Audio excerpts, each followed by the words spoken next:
Rome was not built in a day. And the positive-minded that the good governance we have been expected for a very long time will soon come to pass. But my message on Dimka Coup has been sent to the Facebook. Thank you so much. Thank you for calling the radio station. Alabi Sama said Babangida said this. Babangida said that in his book. Okay? Babangida will speak for himself through his book. I will read from his book because he told his own story in his book. Good morning. Call the radio station. Hello. Hello, good morning. Good morning, Mr. Edmond. Yeah, I'm Judy. I'm calling from Calabar. According to the book, just before dawn, written by the late wrestler called Motasha, he said in that thing, when Babangida got to Radio Nigeria to arrest, flush out the word Baba Sama used for that thing. Now, when he got there, he said they talked for about some minutes. Then later, the thing that painted by Professor Motasha was that he allowed Dimka to escape. That there was a barbed wire there at the back of the Radio Nigeria thing. That he just watched and pretended not to see all those Dimka boys and Dimka escape. So, what really happened, we don't know. Then, why did General Danjuma, who has never been on his boat before that day, decided on that day to come and be on his boat with some Kalbali? Why did they not? They used to fly to the express road and the road. Now, that day they said there was traffic. They now have to come and fly on his own boat. The boat they were already condemned. It was that day they chose to come. So, something, in a military town, in a military area, information slides. So maybe, I don't know. Thank you. Thank you.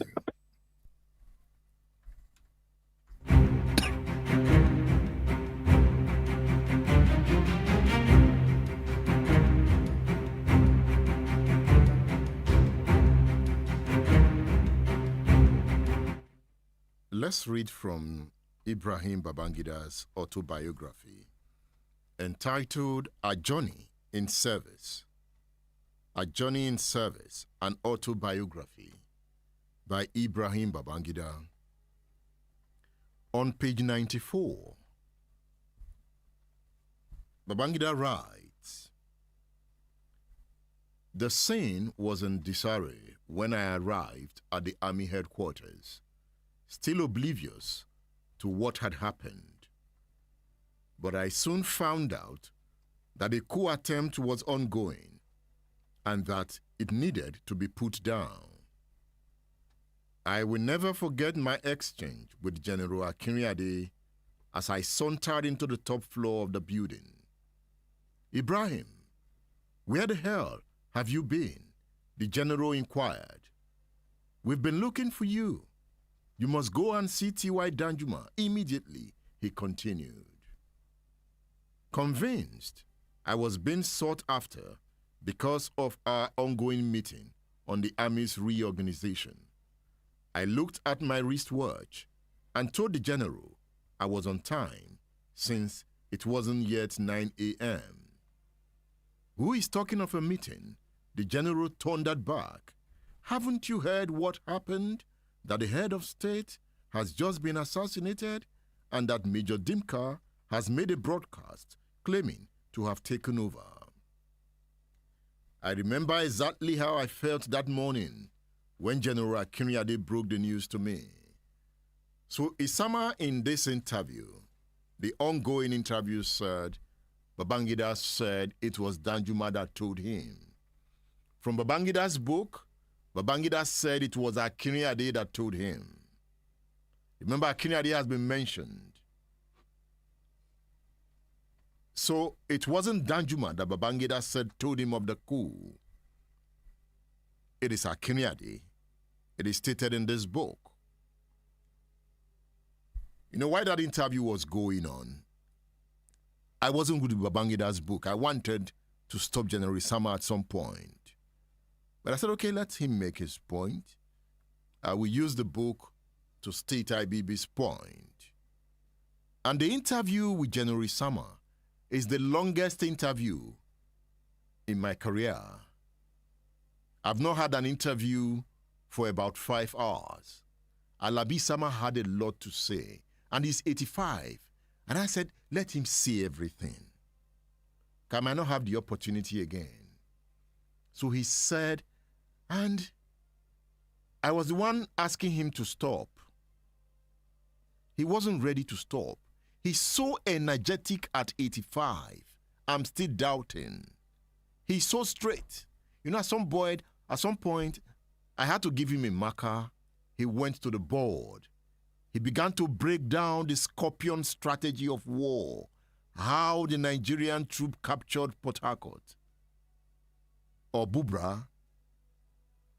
You know, those strategies. He's a strategist. He's a military strategist. The Alabi Sama interview. There is a lot to hear from him on the war, on the military, on Obasanjo. But on this edition, Alabi Sama has issues with Obasanjo's role in that coup. He's going to tell the story. But let's hear from Babangida again. I remember exactly how I felt that morning when General Akinriade broke the news to me. I was utterly shattered and devastated, and I remember muttering to myself as I walked towards General Danjuma's office, Dimka organizing a coup? That's not a serious character. I mean, Babangida is saying Dimka was not a serious person. So when he heard that Dimka was the one who organized the coup, he said, Dimka, of all persons? How? How could he contemplate such a thing? Dimka? That's impossible. That's how Babangida wrote it in his book. When I met with Danjuma, his instructions were unambiguous. Ibrahim, go to the radio house and flush Dimka out of that place immediately. Alabi Sama says flush is not a military language. Yes, Babangida used it in his book. When I met with Danjuma, his instructions were unambiguous. Ibrahim, go to the radio house and flush Dimka out of that place immediately. But Alabi Sama makes the point that he was the one who gave Babangida the order, not Danjuma, but he did not use the word flush. Babangida did not mention Isama in his narrative. Obasanjo did not mention Isama in his narrative. What is it that they had against Isama? You know, eventually, they dismissed him from the army. That clique dismissed Isama from the army. But Isama refuses to be dismissed. He still calls himself Brigadier General. That was his last position in the army. I asked him, why didn't you go to court? He said he won't go to court. That a soldier is always a soldier. That he fought the war. And no one can take that experience from him. He said he did not challenge it. But the future will challenge it. And he calls himself general anywhere he goes. And he keeps that term. No one has dared to challenge him. Alabi Sama, that voice is on State Affairs. He is telling the story of the Dimka Coup. But Babangida must be given the benefit of doubt. He says, the first thing I did was to get in touch with my troops stationed at the Ikeja cantonment. But I also knew I had to be careful with so much uncertainty in the air, since I wasn't sure where they stood regarding their loyalty. Babangida continues, after I failed to establish contact with any of my most trusted lieutenants by telephone, I quickly hopped on a motorcycle reading by a young corporal whose name I forget now. On our way to Ikeja, I stopped at Lieutenant Colonel Hamzat Abdullah's residence, close to the Ikeja cantonment. Once I confirmed that it was safe to enter the cantonment, I borrowed Hamzat's car and entered the premises through a rear entrance. Once inside the cantonment, I established contact with Lieutenant Colonel Chris Ugokwe. With the assistance of Lieutenant Colonel Ugokwe and Joshua Dogoyaro, I mobilized loyal troops, weapons, and vehicles before heading back to the Nigerian Broadcasting Corporation, Radio House at Ikoyi. When we got to Radio House in an armored column, we noticed that Dimka's men surrounded the place, primarily young officers who were a part of the plot, including his ADC, Second Lieutenant Samuel Gaba. As I got down from my armored vehicle unarmed and approached the building, Babangida was unarmed. He didn't confront Dimka with an arm. I approached the building. Dimka's ADC, Gaba, attempted to stop me. By now, Dimka had spotted me from the story building and screamed, "Ibrahim, I'm going to shoot you." I shouted back, "Well, that's okay. If you shoot me, you know my family. You will take care of them. They will become your responsibility. I have no problem. It will be nice to die in the hands of a friend."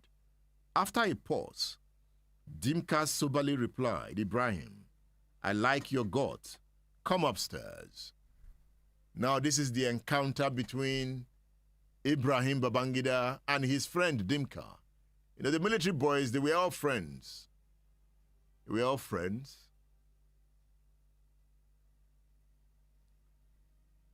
As I gingerly took my steps towards the stairs, a visibly fretful Ugokwe pleaded with me to be very careful. I waved Chris away, reminding him that Buka Suka Dimka and I had come a long way. Besides, being a trained officer, I was confident that Dimka would not shoot an unarmed colleague. And Dimka was indeed a close friend, one of the groomsmen at my wedding to Miriam in Kaduna in 1969. A 1963 Australian Army Cadet School graduate in Portsea, Australia, Dimka was one of the first Nigerian Army officers to be trained in faraway Australia. Although he had risen to the rank of Lieutenant Colonel in the Physical Training Corps of the Army, he lived on the edge and earned himself a crappy reputation for womanizing and heavy drinking. You know, in that interview, when Alabi Sama told me that Dimka forgot his camera in the car, you know, the next question was he drunk? Because the story about Dimka was that he loved alcohol. And now Babangida is saying he has a reputation for womanizing. When I got upstairs, Babangida continues, I could tell from his breath that he had had a lot to drink. The stench of alcohol from around him and his boys was pungent. Chris Ugokwe was right after all. I needed to be careful because the atmosphere was so charged that any wrong move could lead to the loss of lives. To keep Dimka at ease, I opened the conversation. So the point is that Babangida decided to negotiate with Dimka because by this time, Dimka was already holed up in the MBC building, Nigeria Broadcasting Corporation building, now known as Radio Nigeria. That is FROCN. So he was in that building because in that building, he announced that he had taken over the leadership of the country. And by this time, there were workers in that building. Even the head of the corporation was in that building. But Babangida in his story said he wanted to avoid casualty. The reason he didn't approach Dimka with a gun He wanted Dimka to drop his arms. And in that negotiation, Dimka refused to drop his arms. And Babangida left him and said, I will be back. By the time Babangida came back with his men, this time to confront him, Dimka had escaped from the building. That is why the stories of these men should be read. Not just read, their stories should be taught. We have to pay attention to history. Why were the Dimkas angry? You know, Yakubu Gowon is a Plateau man from Plateau. The Middle Belt controlled Nigeria army for a long time. In fact, it was the Middle Belt that was the key to Nigeria winning the war against Biafra. Gowon was from Plateau, and he had governed from 1966 to 1975. That is 9 years. And Murtala Muhammad and the young officers carried out that coup, the counter coup that consumed the life of General Aguiyi Ironsi and Colonel Fajuyi. Danjuma was in Ibadan to carry out his own aspect of the coup against Ironsi. So these men had consolidated the act of coup plotting. You will hear from Tola Adeni that the 1966 counter coup was mainly the work of Murtala Muhammad. They only invited Gowon to take over. That is one side of the story. And by 1975, they felt that Gowon was not doing well. The same group of officers, after fighting the war, decided to carry out a coup against Gowon. Babangida was part of that plot. Murtala Muhammad was the leader of the plot, and he became the head of state. Bukar Suka Dimka was from Plateau State. By the time Murtala took over, the Plateau guys were no Dimka decided to take Murtala Muhammad out. That morning, the morning of the 13th of February, 1976, was a bloody morning. Dimka was ready. It was launched on that day with coordinated attacks. Murtala Muhammad was ambushed in his car, a black Mercedes-Benz, in Lagos traffic near the Federal Secretariat at Ikoyi. He was shot multiple times by soldiers led by Dimka, and Murtala Muhammad, the head of state, died on the spot.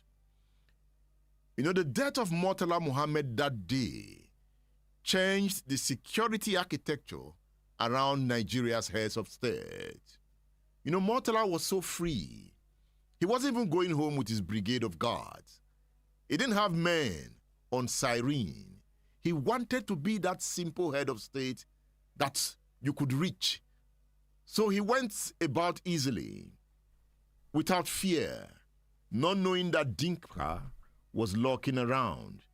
If you read this book, Not My Will, in this book, Obasanjo said he complained to Murtala Muhammad, why is this lapse in your security? Murtala wasn't concerned. So Dimka got him with ease and took him out. Murtala hadn't spent 1 year yet in power when Dimka took him out. He was shot multiple times. His aide-de-camp, Lieutenant Akintunde, was also killed while trying to protect Murtala Muhammad. It is the story of time. It is the class of history, politics, and power. After this break, I will return with the interview with Brigadier General Alabi Sama on state affairs. Stay tuned, stay cool.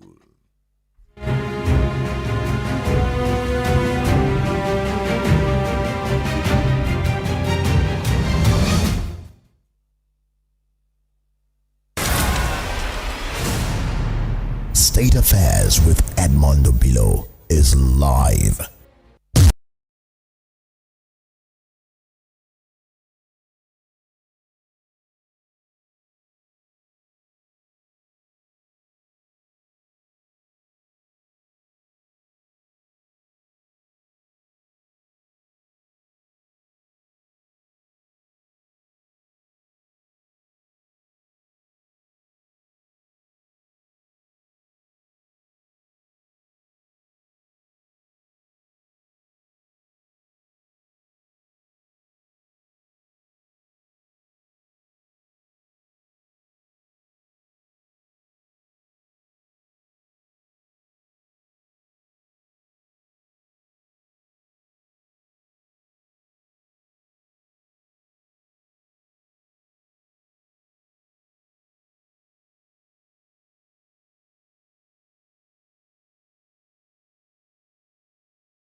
Buffoons. Yeah, the buffoon. They are not all right. They are, no, see the Uganda man. Idi Amin. Look at, they are not all right. In civilized places, they could not be local government head or chairman. So we put the wrong people in the apex position. And the thing is so confused. They sideline the accurately intelligent people. You see, we enthrone mediocres. As it's because of our system. We generally ascribe status, Africans, blacks, we attach importance to it. If you are a child of a natural ruler, a king or something, they assume that you are okay. But the white man and the Mongolian race, the Asians, what they do is to make sure that you achieve status. The more remarkable ones among them will be able to lead the Chairman Mao of this world, the Churchill of this world, and so many others. Do we still have that problem in Nigeria?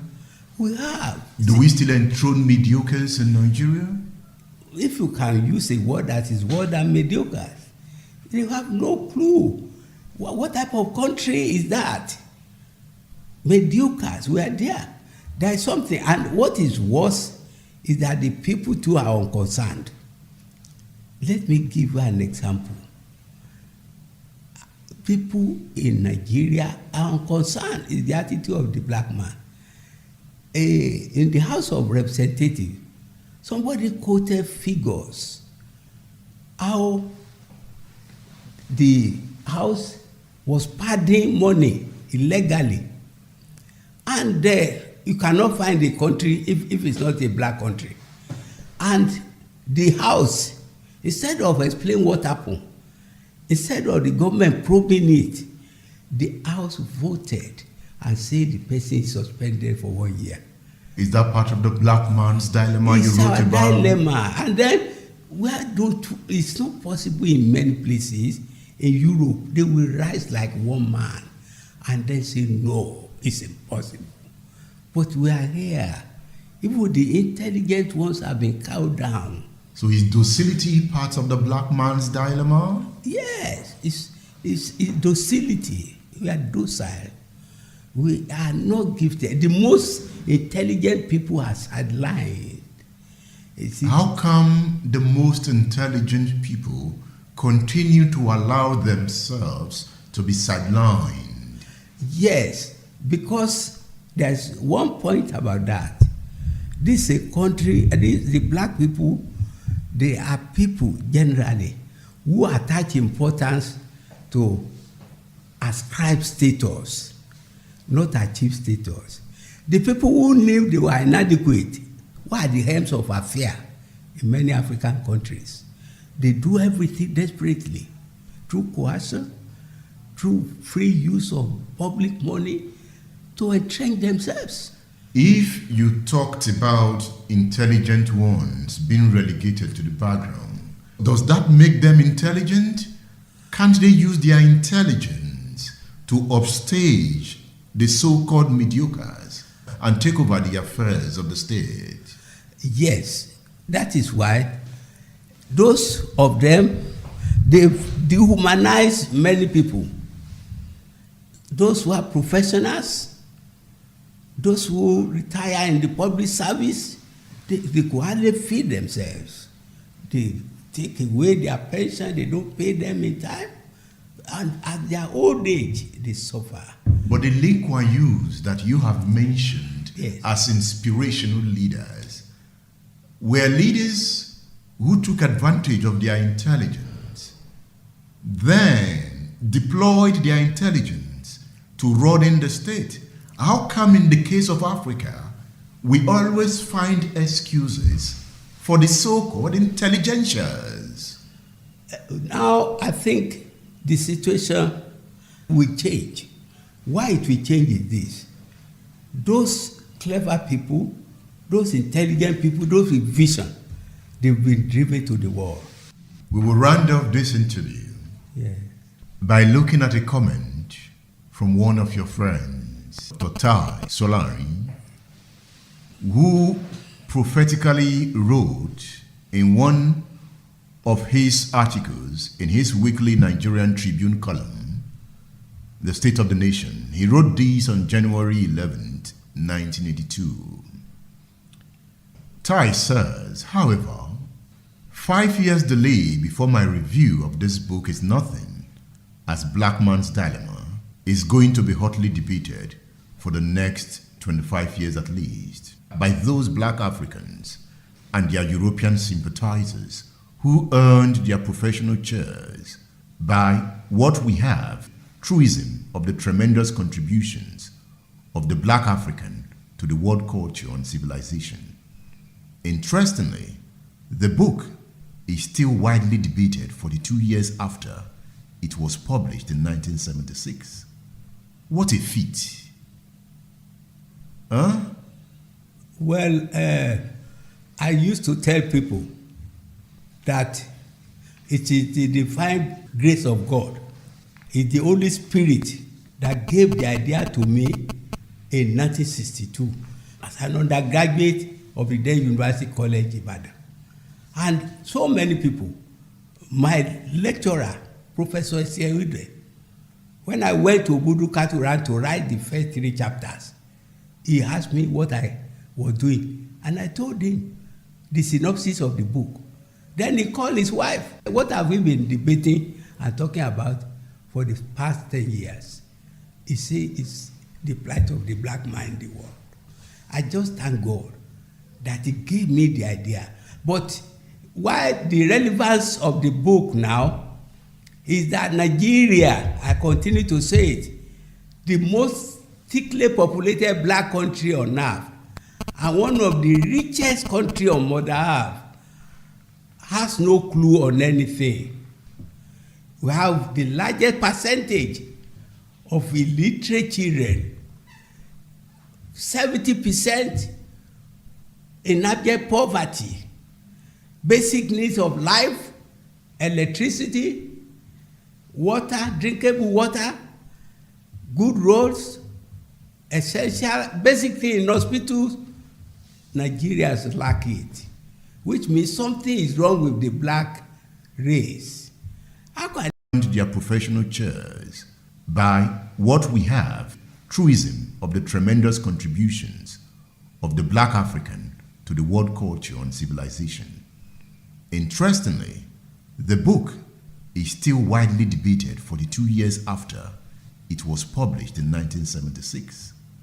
What a feat. Huh? Well, I used to tell people that it is the divine grace of God. It's the Holy Spirit that gave the idea to me in 1962 as an undergraduate of the then University College Ibadan.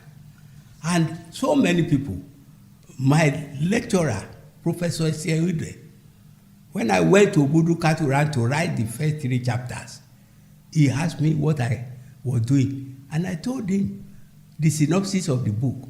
Then he called his wife. What have we been debating and talking about for the past 10 years? He said it's the plight of the black man in the world. I just thank God that he gave me the idea. But why the relevance of the book now is that Nigeria, I continue to say it, the most thickly populated black country on earth and one of the richest country on Mother Earth, has no clue on anything.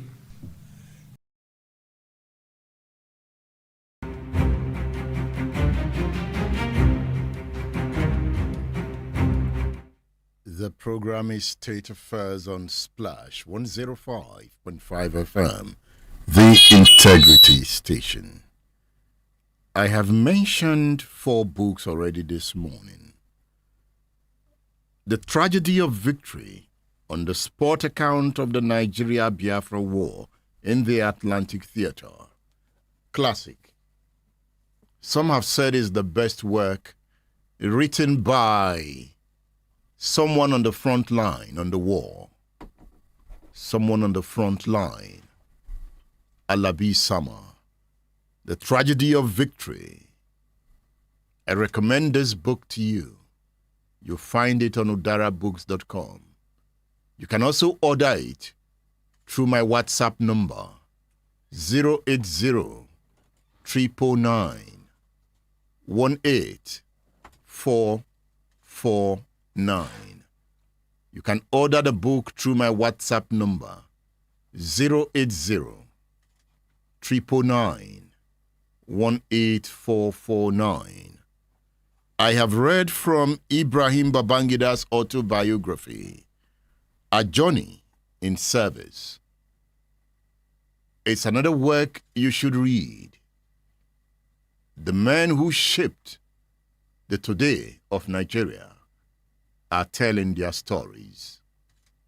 Should you read their stories? I think so. A Journey in Service, an autobiography. Another book I've mentioned this morning is Not My Will by General Olusegun Obasanjo. Military Men Write Well. Not My Will by Olusegun Obasanjo. It's a book you should read. It will help you understand the past and help build a great future. This is the heaviest book on udarabooks.com. In the belly of vultures. In the belly of vultures. See, I have to support it with 2 hands. It is heavy and big. But the lessons inside are bigger than the book. The values you get from reading Chief Tola Adeniyi's philosophical essays, stories on the military and power, is bigger than this book. It is a book rich in wisdom. In the Belly of Vultures by Chief Tola Adeniyi. So those are the 4 books I have mentioned this morning. Not My Will, A Journey in Service, The Tragedy of Victory by Alabi Isama. Alabi Isama is on State Affairs. He tells the story of the Dimka Coup.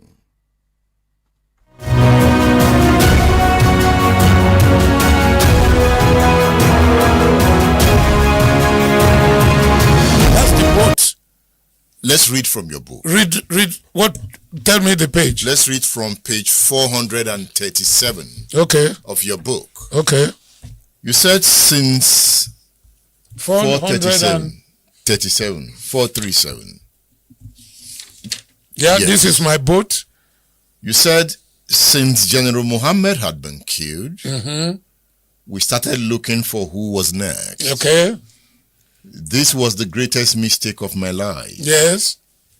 Instead of allowing those loyal officers who crushed the coup to handle the affairs of the nation to which they were loyal, Akinrinade and I insisted that it must be the next in seniority, and that meant Obasanjo as the most senior in the army then.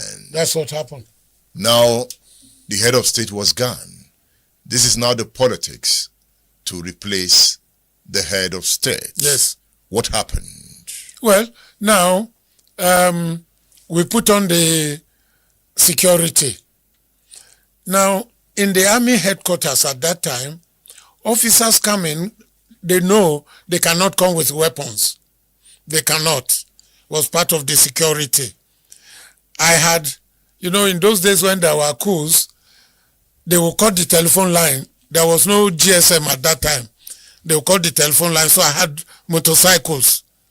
I had 4 motorcycles of the army headquarters, with which I could, 2 people in charge of the northern side, eastern side, and the southern side of Lagos. And they were my officers, they were my soldiers. Issa was part of my officer during the Civil War. There's a picture of Issa riding a motorcycle during the war, because there was no telephone. And there are situations in which I don't want to use the radio. The Biafran troops may monitor the radio. I'll just send a small note and send the motorcycle rider out. It was that motorcycle rider, Issa, the name is in this book, that took Babangida to go and carry armor. And the other one took Mayaki to go and carry the infantry. Both of them to marry and meet me. I was going to meet them at the radio station. I was on foot with Akinrinade. We were running. We pick up Rabo, the first coup man that met us at the waterside. Then the next was we pick up Joe Kasai. He was saying, Oga, there is a coup. This thing no concern you. Come out there. I said, no, everybody follow me. And they followed me. When I got to Bonny Camp, the officers these officers and the coup plotters were ready to move on. They were ready to come to army headquarters and come and attack us there. But we arrived. Danjuma arrived before me because he was in a car. He couldn't control them. And when I got there and they found that you did not obey the army commander, you did not obey the chief of army staff, everybody ground arms. Dabang, the rest of them, all of them were many of them were my students at the military school. Oga, don't come and do this to us. They will kill us if they just do what I say. And I told somebody to pack up their weapons. There is an intelligence report on this subject I'm talking to you, that they were unnerved, that Danjuma tried to get there, he couldn't control them until Alabi Sama came. There is an intelligence report on this subject, so a declassified intelligence report. How did we arrive at Obasanjo becoming the head of state? Yeah, I had a public relations officer called Omowa. He was a captain. His picture is in this book. Now his picture is in this book, page 438. He was my public relations officer. He was a major. When he was promoted lieutenant colonel, Obasanjo took him as he said DC. This Omowa man knows my rainbow carpet and umbrella security. Even if I didn't tell him, he knows what to do. He knew what to do. Obasanjo told him to call me. He didn't tell the man to call Danjuma or anybody, to call me and to tell me that he was at so place at SB Bakari's house, to tell me where to find him. I went and told Akinrinade, the man we are looking for is at so place. You were looking for Obasanjo at that time? We were looking because Akinrinade convinced me that he will be the next person, the next senior person. He was the deputy. If they kill your boss, it is your turn. You said Akinri Ade and I warned that no one would hijack the coup without a fight. Yes, because they were trying to hijack the coup. Who were those trying to hijack the coup? And Danjuma and Babangida, they were speaking in Hausa. It was too late for them because they now suddenly realized that, Alabi could speak Hausa. Babangida in his autobiography said that they preferred Danjuma. Yeah, who are they? Who are they at that time? There was a coup in which himself, myself, Danjuma, Akinade, 4 of us were in there. Who are they? But he said in the book that though they preferred Danjuma, who are Danjuma wanted Obasanjo. No. It was because, read on, I threatened them. The next senior officer must be the next head of state. Read on. And that was Obasanjo. Mm-hmm. But how could the senior officer who ran away during a coup against the government in which he was number 2 come back to lead those who put the coup down? Did Obasanjo run away? Of course. He was hiding in a civilian. MD Yusuf, who was the Inspector General of Police, told me, he's late now, may he rest in peace, that there is 1 hour missing. At the time of Muritala was killed, and the time Obasanjo went to SB Bakare's house to hide, there was 1 hour missing. At what point did Obasanjo know that Muritala was killed? Has to escape. He told that story in his book, Not My Will. And what did he say? He told the story that what? How he escaped. Yeah, he wanted to know what was going on. At that time, there was confusion everywhere. How did he know that there was a coup? What confusion? He made calls. He made telephone calls. To who? We want to know to whom he made the telephone calls and who told him there was a coup. So we have Obasanjo's book here, Not My Will. Let's hear his side of the story. On page 40, Obasanjo says, while I was with Olu, I had told my aide-de-camp to go to my office and ask those to whom had previously given appointments to wait. As soon as Olu left, I hurried in to dress up. I had just put on my trousers when I heard a loud shout outside. It was from the neighbors in the house across the road. They've heard that Murtala was shot close to his official residence, which was just within 1 kilometer from where I lived. I was struck with disbelief and utter confusion. So he first heard the story from the crowd around his house. My friend, that's 1 kilometer. That's what he said, 1 kilometer.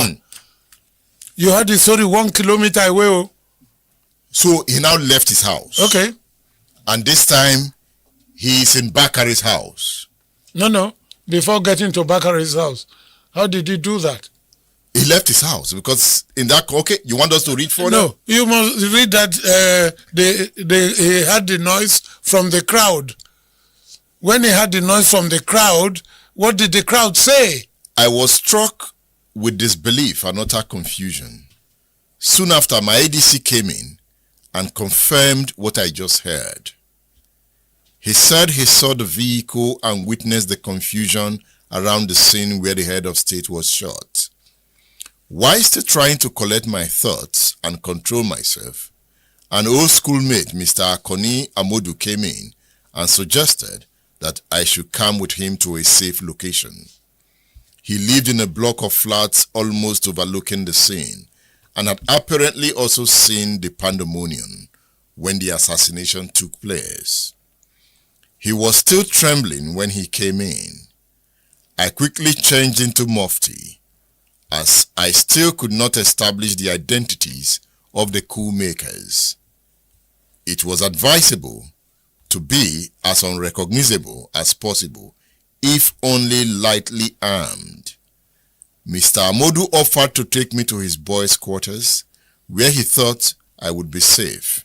I declined, explaining that as much as I needed security, I would also need communication, and perhaps more so, I had nowhere in particular in mind to go. We drove around Ikoyi as we did not think it was wise to drive out of the relative security of Ikoyi. We did not know what could lie in waiting at two exits out of Ikoyi, Obalende and Awolowo Road. It was in this mood of confusion, mixed with fear and anger, that I saw a house which I definitely recognized on Queen's Drive.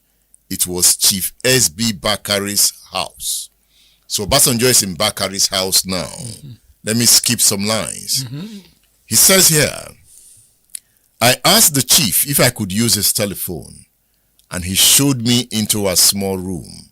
I sat down, and immediately I called the Inspector General of Police number.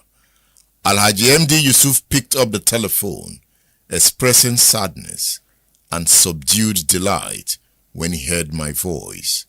He was otherwise an emotionless man with a vast experience in security duties.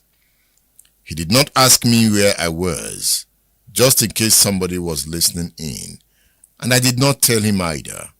I asked him to give me a situation report of what was happening. He confirmed that Murtala had been assassinated along with his ADC. An officer who was unlucky to have taken the route I normally took to work was shot near the petrol station on Awolowo Road. The officer turned out to be Colonel Ray Dumeje, who had apparently been mistaken for me. I asked the Inspector General where Yakubu Danjuma was, and he said that until a short while before I called, he was in the Ministry of Defense. So that's Obasanjo's account. What do you have to say? He hasn't, he sent to me, he sent for me. He told, I wrote it here, he sent his ADC to call Alabi. Now, here, I decided to stay with the others, trying to put down the coup, while Akinrade searched for Obasanjo. This is my book, 438. Now, because I had threatened Danjuma and Babangida that there will be a fight if they hijack the coup. So, I wrote it here. From Obasanjo's story, he wasn't hiding, he was playing safe. You are Obasanjo yourself. How can you be playing safe when you are not hiding? What did you expect him to do? I expect him to call the chief of the army to put down the coup. Are you part of the coup or not? I'm not going to tell you where I am. He eventually called him. Wait a minute, he didn't call nobody. I was there. What are you talking about? I was there. All he had to do was, hey, are you also part of the coup? If he was able to get him. Now, you are talking about, he called MD Yusuf. The intelligence report said they couldn't find Yusuf. It was later on that they found Yusuf in his house. He said he was going to his house to stay. The British High Commissioner said he was going to take Yusuf to a safe place.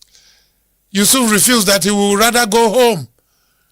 He said, by the time I called back, MD Yusuf had got Danjuma's telephone number in Boni Camp.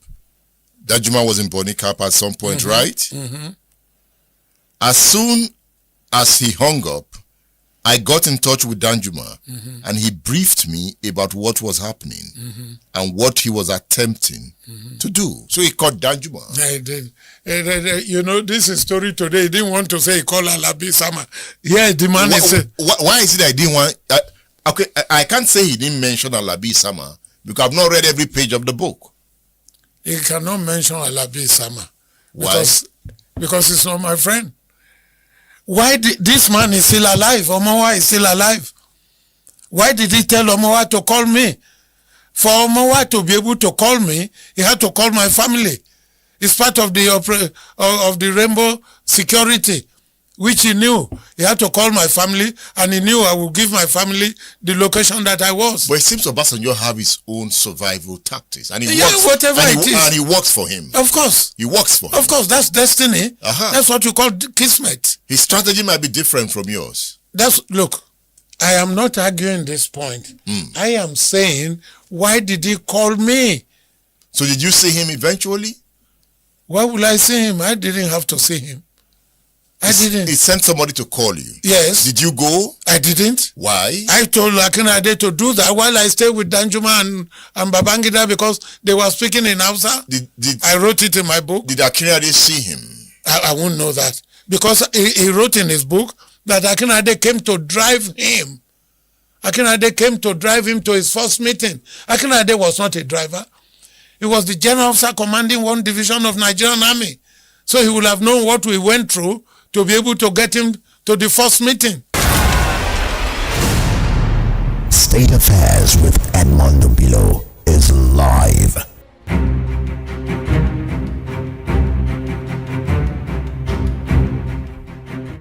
That is Brigadier General Alabi Sama, the 85-year-old soldier. He likes soldiering. It is about the Dimka Coup. On the day of the coup, the plotters seized Radio Nigeria, Lagos, where Dimka announced the coup, falsely claiming that General Yakubu Gowon supported the takeover. They attempted to capture key military installations, but faced resistance from loyalist troops.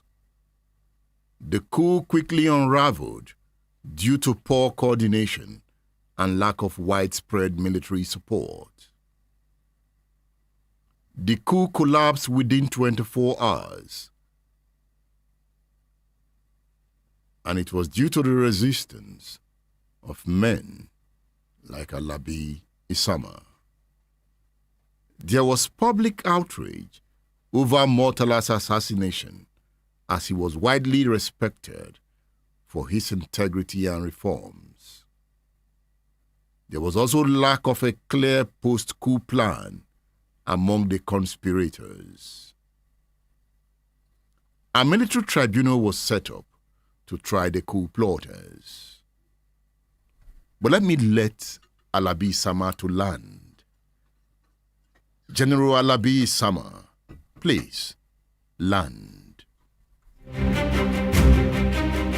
On page 46 of the book, Not My Will, Obasanjo says, after the general meeting of officers that Friday night, I confided... Which officers? Which officers will you be talking about? After the general meeting of officers that Friday night... we didn't hold any meeting.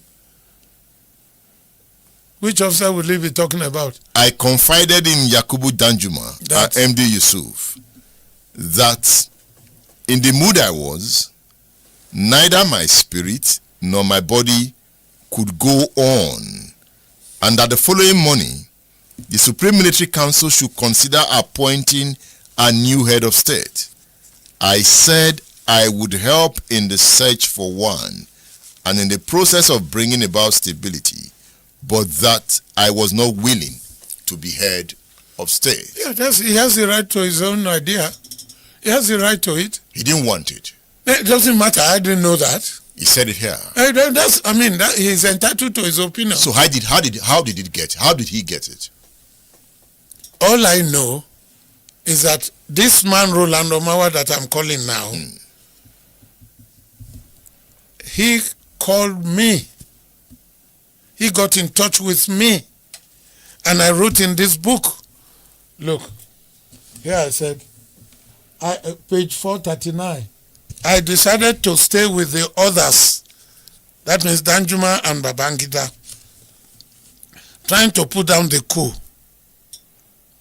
Because all these other officers had surrendered to me. All the coup plotters had surrendered to me.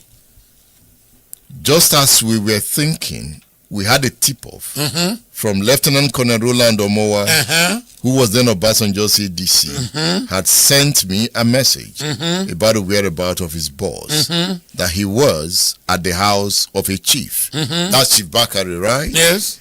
The chief was S.B. Bakari, a well-known Lagos businessman. When Omowa was a major, he was my public relations officer. When I was the commander of 9th Brigade in Benin City after the war in 1973, he was also with me at 3 Marine Commando. He's a very loyal and dependable officer. So what's the point you are making here?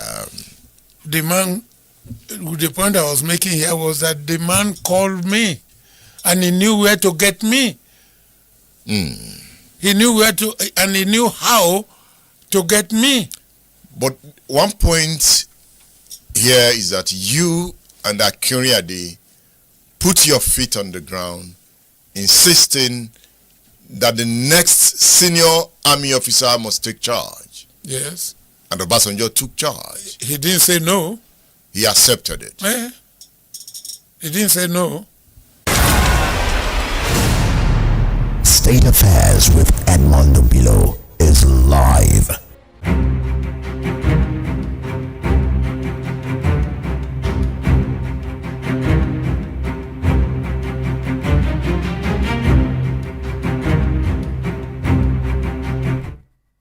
Alabi summer has landed.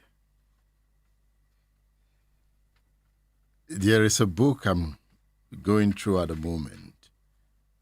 I'm just looking at page 63 and 4. 63 and 64. That's chapter 4 of the book, The Overthrow of Gowon by His Confidant. The Overthrow of Gowon by His Confidant. Then chapter 5 of the book is The Dawn to Dusk Curfew. The Dawn to Dusk Curfew. That is the Dimka Coup. You see, reading books like this will so help your mind and give you hope. Reading is feeding the mind, the way you feed the stomach. One of the problems of Africa is that Africans have focused so much on feeding their stomach at the detriment of feeding their minds. Take that as one of the lessons of this class.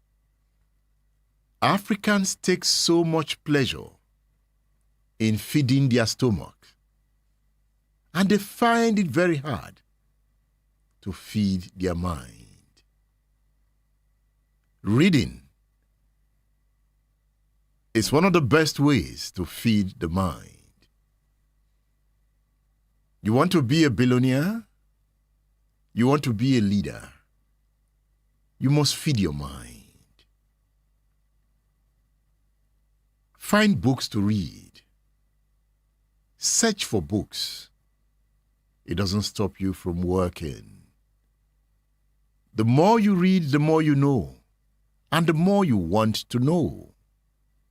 That is, as you learn, you begin to unlearn. As you unlearn, you begin to think. As you begin to think, you become more innovative. I asked Alabi Sama, why is he looking so young? You see, at 85, the way he was grabbing books, any book you put in front of him, he grabs it. And he's opening at the pages. Before you know, he starts writing on them. I almost said, Baba, I've not given you this book you are writing on. But I could see the excitement of an 85-year-old man. You see the way he flips through? And he said, because he's mentally alert. Some of you at 60, you are forming old men. At 60, 65, you are forming grandpa. Your mind can be active till 90 if you engage your mind. And that is one of the best ways to keep active. Some of you say, at 60, I've retired. You go and sit at home and you are eating amala. At 60, at 65, you are retired. I can't talk again. I've retired. Anyway, it's your choice. But you can choose to live to 90 if you have the grace. Yes, grace must come in. We all want to live up to 90. We don't want to die. Feed your mind with books. So I recommend this book to you, fellow countrymen. The Story of Coup d'etats in Nigeria. A book written by Richard Akinola. Fellow countrymen. The Story of Coup d'etats in Nigeria. Another book I'm recommending to you this morning is this book written by Chinua Achebe entitled Ant Hills of the Savannah. Ant Hills of the Savannah. Chris, Ikem, and Beatrice are three like-minded friends working under the military regime of His Excellency, the Sandhorse-educated president of Kanga. It is a story told about the age of the military. It's a fictional work, but if you read The Ant Hills of the Savannah by Chinua Achebe, you have a grasp of the theory of military leadership, the mind and the thinking of men of military power. Ant Hills of the Savannah. It's a classic. Achebe's candid vision of contemporary African politics. The book is a fusion of angry voices and flashes of poetry. It continues the journey that Achebe began with his earlier novels, tracing the history of modern Africa through colonialism and beyond. And the book is a work ultimately filled with hope. Ant Hills of the Savannah is the book of the day. You'll find this book on udarabooks.com. I have recommended Fellow Countrymen, A Story of Coup d'etats in Nigeria. You can order these books on udarabooks.com, udarabooks.com, or through my WhatsApp number. My WhatsApp number is 080 999 18449. 080 999 18449. It is the story of the Dimka Coup. I'll be back. Stay tuned.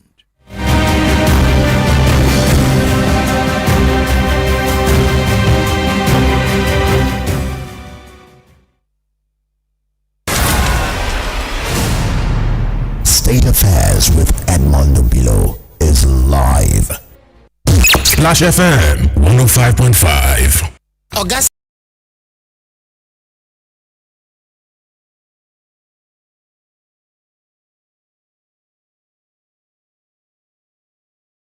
Bukasa, buffoons. Yeah, the buffoon. They are not all right. No, see the Uganda man. Idi Amin. Look at, they are not all right. In civilized places, they could not be local government head or chairman. So we put the wrong people in the apex position. And the thing is so confused. They sideline the accurately intelligent people. You see, we enthrone mediocres. As it's because of our system. We generally ascribe status, Africans, blacks, we attach importance to it. If you are a child of a natural ruler, a king or something, they assume that you are okay. But the white man and the Mongolian race, the Asians, what they do is to make sure that you achieve status. The more remarkable ones among them will be able to lead the German Mao of this world, the Churchill of this world, and so many others. Do we still have that problem in Nigeria? We have. Do we still enthrone mediocres in Nigeria? If you can use a word that is worse than mediocre, you have no clue. What type of country is that? Mediocres, we are there. There is something, and what is worse is that the people too are unconcerned. Let me give you an example. People in Nigeria are unconcerned. It's the attitude of the black man. In the House of Representatives, somebody quoted figures how the House was padding money illegally, and you cannot find a country if it's not a black country. And the House, instead of explaining what happened, instead of the government probing it, the House voted and said the person is suspended for 1 year.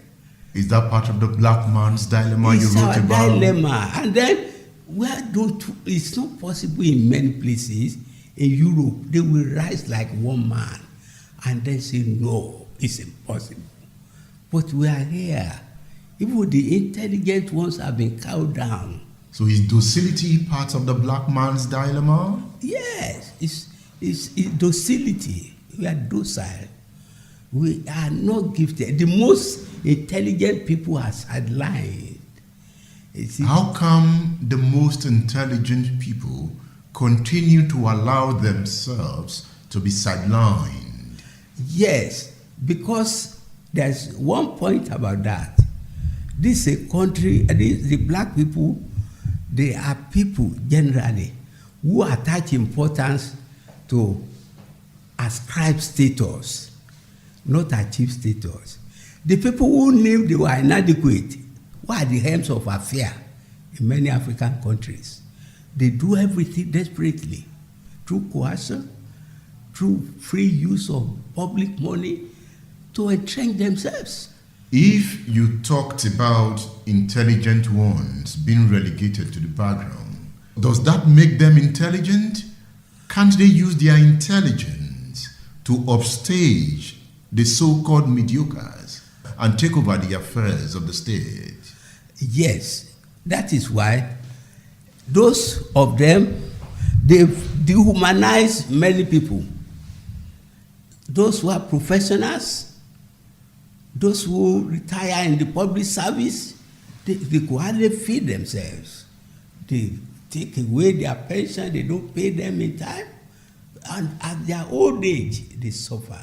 But the Linkwayus that you have mentioned, yes, as inspirational leaders were leaders who took advantage of their intelligence, then deployed their intelligence to run in the state. How come in the case of Africa, we always find excuses for the so-called intelligentsias? Now, I think the situation will change. Why it will change is this. Those clever people, those intelligent people, those with vision, they've been driven to the wall. We will round off this interview by looking at a comment from one of your friends, Tai Solari, who prophetically wrote in one of his articles in his weekly Nigerian Tribune column, The State of the Nation. He wrote this on January 11th, 1982. Tai says, however, 5 years delay before my review of this book is nothing, as Black Man's Dilemma is going to be hotly debated for the next 25 years at least by those black Africans and their European sympathizers who earned their professional chairs by what we have, truism of the tremendous contributions of the black African to the world culture and civilization. Interestingly, the book is still widely debated 42 years after it was published in 1976. What a feat. Huh? Well, I used to tell people that it is the divine grace of God is the Holy Spirit that gave the idea to me in 1962 as an undergraduate of the then University College Ibadan. And so many people, my lecturer, Professor Sierudre, when I went to Obudu Katuran to write the first 3 chapters, he asked me what I was doing. And I told him the synopsis of the book. Then he called his wife. What have we been debating and talking about for the past 10 years? He said it's the plight of the black man in the world. I just thank God that he gave. In the global village of conflicting ideologies and complexities, understanding systems and schemes through awareness and social reconstruction becomes expedient. They never told you how you offended them? I'm not on trial, so I can't go before. Join the radio man, Edmondo Bilo, on state affairs for local and international politics, security, extensive economic analysis, interviews, and world power play. Nigerians must choose the path they want to follow. Follow the same looters and sponsors of violence who control the political structures or encourage the formation of a new leadership team. Be a global citizen and join the radio revolution on State Affairs. State Affairs with Edmond Obilo. Radio just got deeper.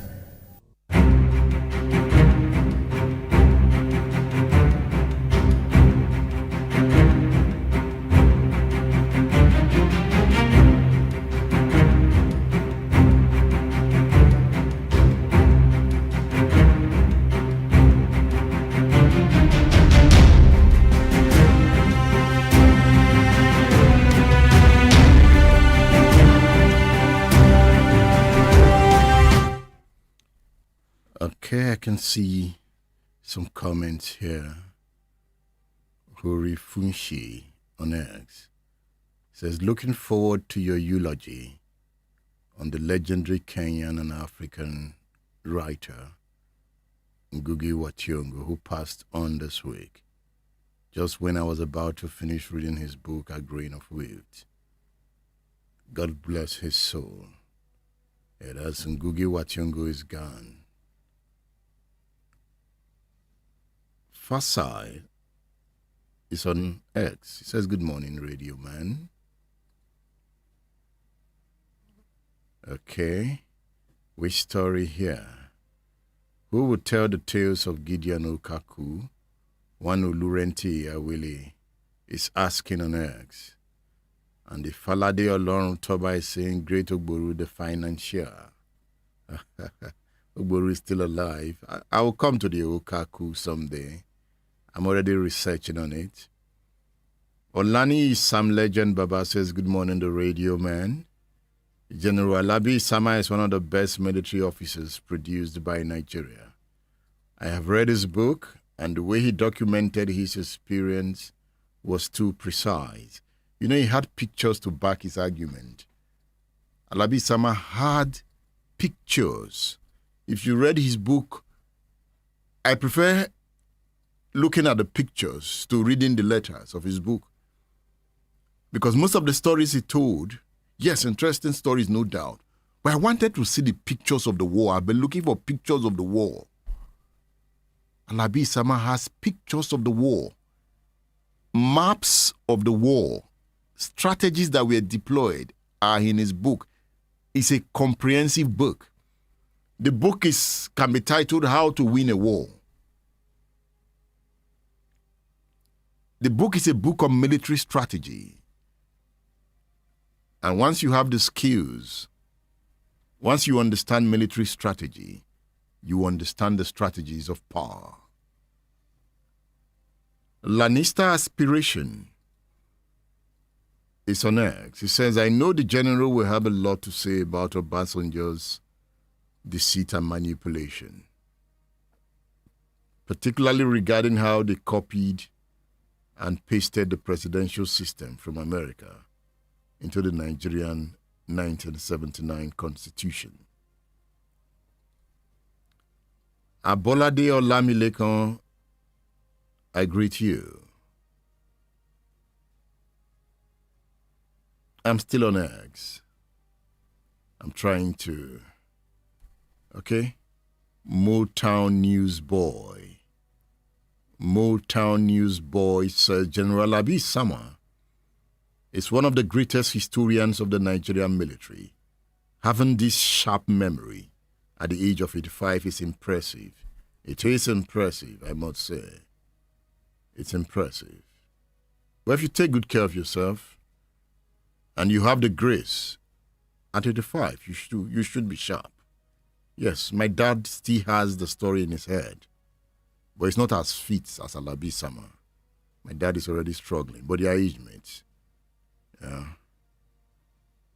Olakunle Dawn says, Sir Edmund, IBB allowed Dimka to escape to avoid bloodshed when the head of state was killed. Same way we have allowed corporates like terrorists and bandits to escape. Yes, Dimka escaped. He was eventually arrested. Yes, they still got him. Dimka was arrested and he was executed. You know, like Babangida said in his autobiography, that if you want to know Dimka, you know him for womanizing and you know him for alcohol. So while he escaped, trying to find his way out of town, he was still hanging out with women in hotels. So one of the women gave him out.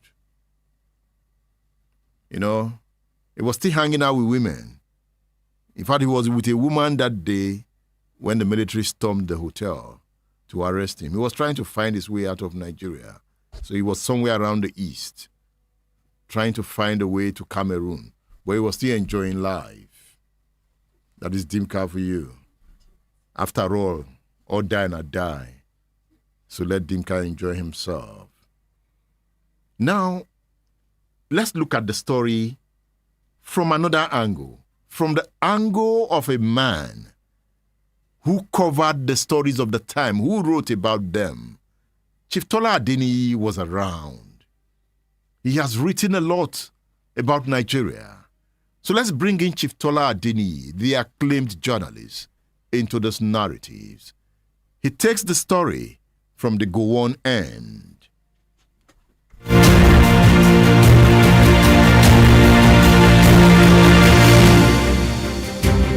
Now look at this. Your friend says this Bolakbo Ogunsowo. He says here, it's also gratifying and commendable that unlike the sad experiences of similar political writers of the General Augusto Pinochet era in Argentina or currently in Lebanon, the triumvirate of Nigeria's former head of state, Yakubu Gowon, Shehu Shagari, and Olusegun Obasanjo, who received most of Tola Adeniyi's literary savagery, Wow. were not tempted to take physical action against him. This is a colleague describing your writings as literary savagery. And he thanked your stars that these men did not come after you physically. Did you ever meet Gowon one-on-one? Of course, I met him when he was head of state. I met him after he was overthrown. I actually queued for lunch with him at Warwick University when he came after he was overthrown. He looked back, I saw me, I told him he should let me carry his trays. I said, no. Are you here again to insult me, to fight me, to abuse me? I said, no, sir, Your Excellency. That was in 1977 at Warwick University. I was then in Lancaster University. But you saw it coming? That was going to be overthrown? Yeah. Of course, yes, of course.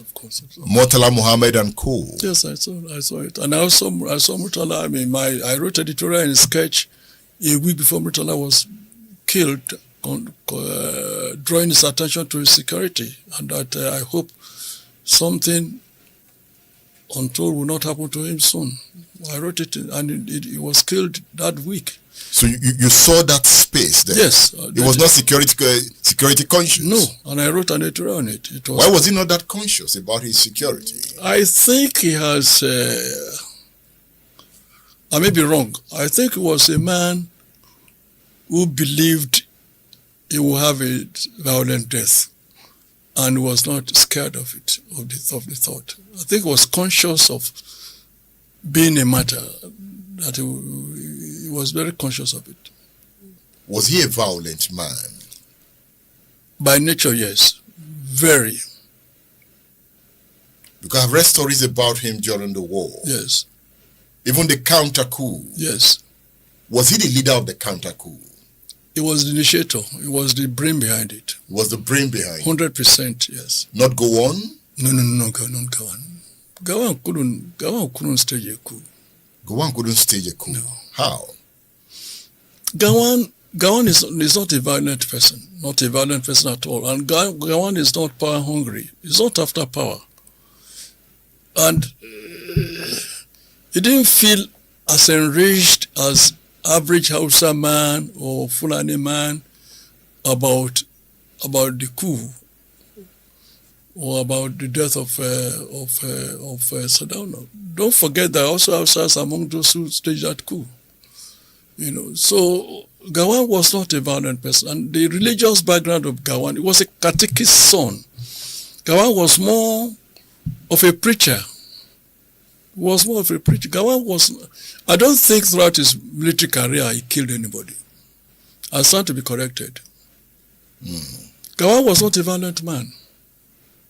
Never. But he knew about the coup. Of course. The counter coup. Oh yes, he knew. Of course he knew. He was supposed to be. He was working with.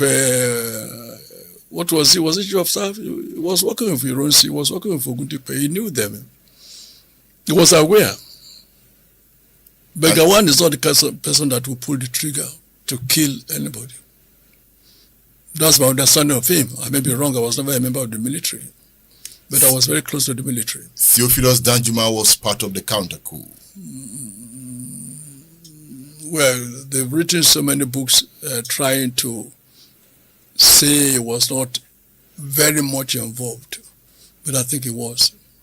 He said he gave orders to those boys not to kill them. But some people believe that he was the one who actually killed them. State Affairs with Edmond Bilo is live.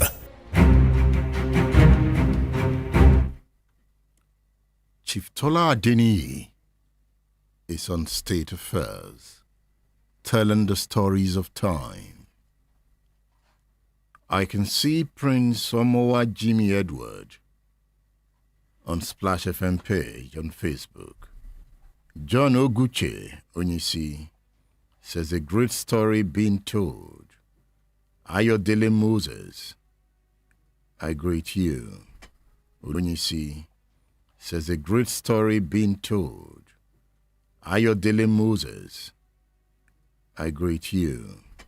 Oluwashi Fumi, yeah, history is back in the curriculum.